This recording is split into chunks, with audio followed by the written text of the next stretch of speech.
అనుదిన అరుణోదయ స్తుతి కార్యక్రమంలో అనుదినము మాతో కలిసి దేవుణ్ణి స్తుతిస్తున్న మా ప్రియ సోదరి సోదరులందరికీ ప్రేమతో వందనాలు. ఈ ఉదయకాల మన ధ్యానాంశము నా పాపము పరిహరింపు. కీర్తనలు 51వ కీర్తన 7వ వచనం. నేను పవిత్రుడనవునట్లు హిస్సోపుతో నా పాపము పరిహరింపు. హిమము కంటెను నేను తెల్లగానున్నట్లు నీవు నన్ను కడుగుము. ఇక్కడ మనం గమనించినట్లయితే ప్రధాన గాయకునికి దావీదు బెత్షెబా యొద్దకు వెళ్ళిన తర్వాత నాతానును ప్రవక్త అతని యొద్దకు వచ్చినప్పుడు అతడు రచించిన కీర్తనగా మనం చూస్తాం. హిస్సోపుతో నా పాపము పరిహరింపు. దావీదు రాసిన మాటల్లో ఇది ఒకటి. దావీదు తన పాపమును హిస్సోపుతో పరిహరించుమని దేవుని దగ్గర ప్రార్థిస్తున్నాడు. అనేక మంది మనం చూస్తాం, కానీ పాపము చేసినప్పుడు ఒప్పుకోవాలి. ఇక్కడ దావీదు హిస్సోపు అనగా హిస్సోపుతో నా పాపము పరిహరింపమని తెలియపరుస్తున్నాడు.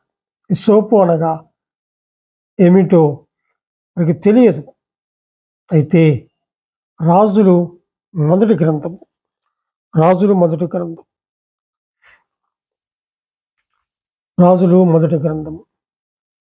4వ అధ్యాయం 33వ వచనం చదువు.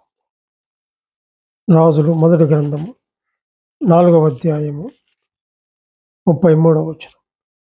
మరియు లెబానోనులో ఉండు దేవదారు వృక్షమునే కానీ గోడలో నుండి మొలుచు హిస్సోపు మొక్కనే గాని చెట్లన్నిటిని గూర్చి అతడు వ్రాసాను. మరియు మృగములు, పక్షులు, రాకు జంతువులు, చలచరములు అను వాటి అన్నిటిని గూర్చి అతడు వ్రాసాను. ఇక్కడ మనం గమనిస్తే హిస్సోపు మొక్కనే కానీ చెట్లన్నిటిని గూర్చి వ్రాసాను అని చెప్పి.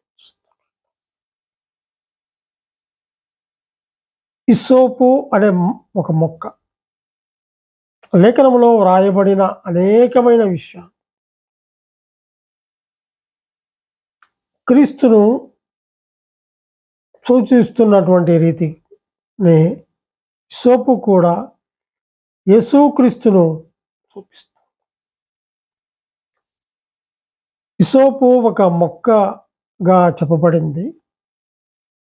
యేసుక్రీస్తు కూడా లేత మొక్కగా పోల్చబడ్డాడు. యెషయా గ్రంథం 53:2లో మనం చూస్తాం. హిస్సోపు అనేది వృక్షము వలె ఎదురు అన్నమాట. ఎదురు దేవదారు గురించి చెప్పినప్పుడు దేవదారు వృక్షము లేక దేవదారు చెట్టు అని చెప్తున్నాడు. కానీ హిస్సోపును గురించి చెప్పినప్పుడు హిస్సోపు మొక్క అని తెలిపారు. యేసుక్రీస్తు లేత మొక్క వలె పెరిగాడు అని ఆయనను గురించి యెషయా ప్రవచనాత్మకంగా వ్రాశాడు. లేత మొక్క వలె పెరిగిన ఆయనను మనుషులు తృణీకరించారు కదా, విసర్జించారు. లేత మొక్క వలె ఉన్న ఆయనను విసర్జించారు, తృణీకరించారు. అయితే హిస్సోపు ప్రత్యేకంగా ఎదిగింది. అలాగే యేసుక్రీస్తు కూడా ప్రత్యేకమైన వాడుగా ఉంటున్నాడు.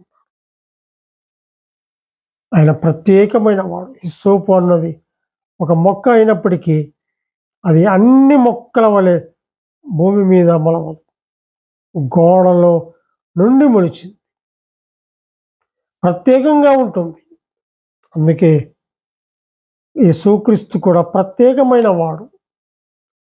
యేసుక్రీస్తు భూ సంబంధమైన వాడు కాదు. ఆయన మనం గమనిస్తే ప్రత్యేకముగా ఉన్నవాడు. పాపులలో చేరక ప్రత్యేకముగా ఉన్నవాడు. అట్టి ప్రత్యేకమైనటువంటి ఆయన్ను మనము స్తుతించవలసిన వారముగా. నిర్గమాకాండము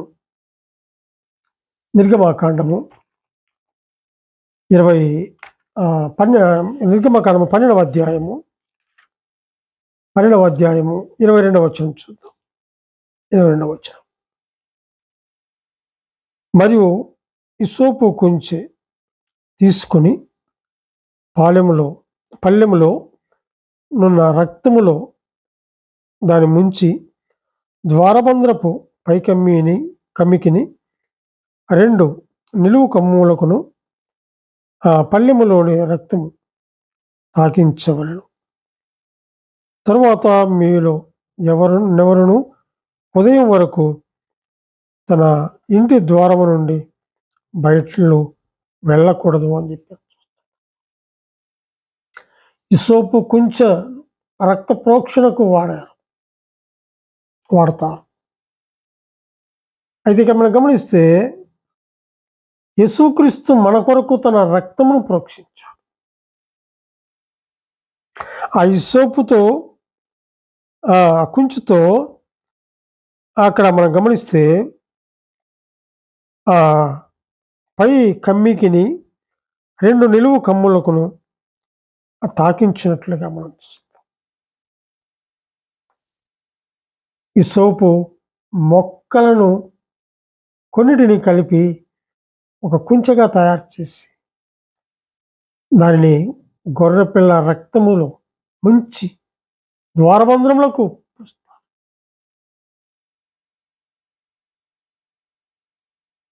ఆ విషయం మనం ఇక్కడ చూసాం. అంతేకాదు లేవియాకాండంలో కూడా మనం గమనిస్తాం.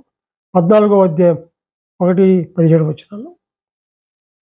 కుష్ఠరోగం వచ్చిన వ్యక్తి పవిత్రుడని నిర్ణయించబడుట కొరకు యాజకుని దగ్గరకు వెళ్ళినప్పుడు యాజకుడు హిస్సోపును రక్తములో ముంచి అతని మీద 7 మార్లు ప్రోక్షించి పవిత్రుడని నిర్ధారిస్తాడు. ఈ కారణము చేతనే దావీదు హిస్సోపుతో నా పాపమును పరిహరింపుమని వ్రాసాడు. హిస్సోపు అన్ని కోణాలలో కూడా యేసుక్రీస్తుకు సాదృశ్యంగా. ఇప్పుడు మనకు హిస్సోపు అవసరం లేదు. మన పాపములను పరిహరించువాడు యేసుక్రీస్తు. ఆయన దగ్గరకు వచ్చి ప్రభువా నా పాపములను పరిహరింపమని అడిగినప్పుడు ఆయన మన పాపములను క్షమిస్తాడు. మన ప్రతి పాపము నుండి మనల్ని పవిత్రులుగా చేస్తాడు.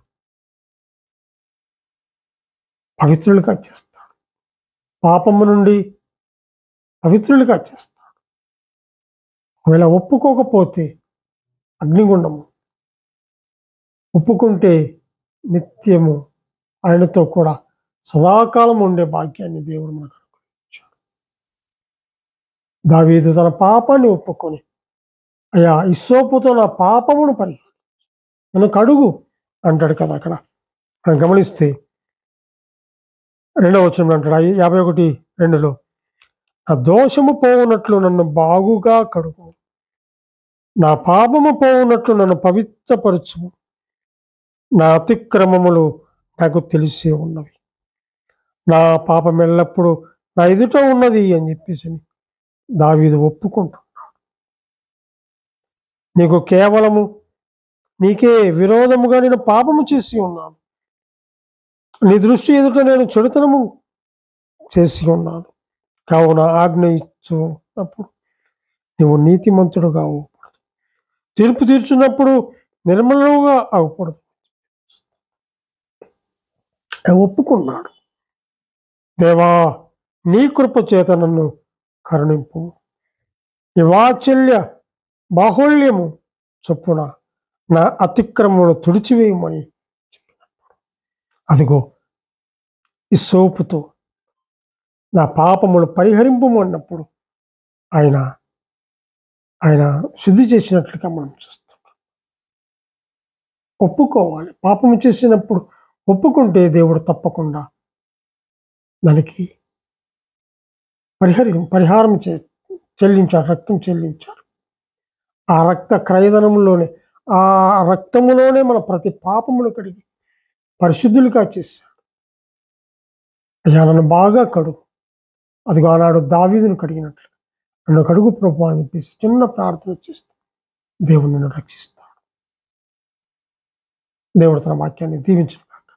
ప్రార్థన చేసుకుందాం. మహాపరిశుద్ధుడమైన మా ప్రియ పరలోకపు తండ్రి, మీ ఘనమైన నామానికి స్తుతులు స్తోత్రములు చెల్లించుకుంటున్నాం. దావీదు తన పాపమును ఒప్పుకొని హిసోపుతో నా పాపమును పరిహరింపమని చెప్పేసి ఒప్పుకున్నప్పుడు మీరు ఆయన పాపను ఒప్పుకున్నప్పుడు నీ ఎదుట ఆయనను పవిత్రుడిగా చేశాం, నీతిమంతునిగా చేశాం. ప్రభువా, అలాగ ఒప్పుకొని విడిచిపెడితే గొప్ప నీ సన్నిధిలో యుగాయుగములు ఉండే భాగ్యాన్ని నువ్వు దయచేస్తావని ప్రభువా, అనేక మంది నరకానికి వెళుతుంటున్నారు. నేను తెలుసుకోలేక ఉంటున్నారు ప్రభువా. అటువంటి బిడ్డలు నేను తెలుసుకోవడానికి సహాయం చేయమని ఈ ఉదయకాల వేళలో నిన్ను స్తుతించే భాగ్యాన్ని ఇంకా ఎవరైతే నమ్ముకోకుండా ఉన్నారో వారు నిన్ను నమ్ముకోవడానికి సహాయం చేయమని ప్రార్థన చేస్తూ మా రక్షకుడైన యేసుక్రీస్తు నామమున స్తుతించి ప్రార్థన చేసి వేడుకుంటున్నాము తండ్రి. ఆమెన్.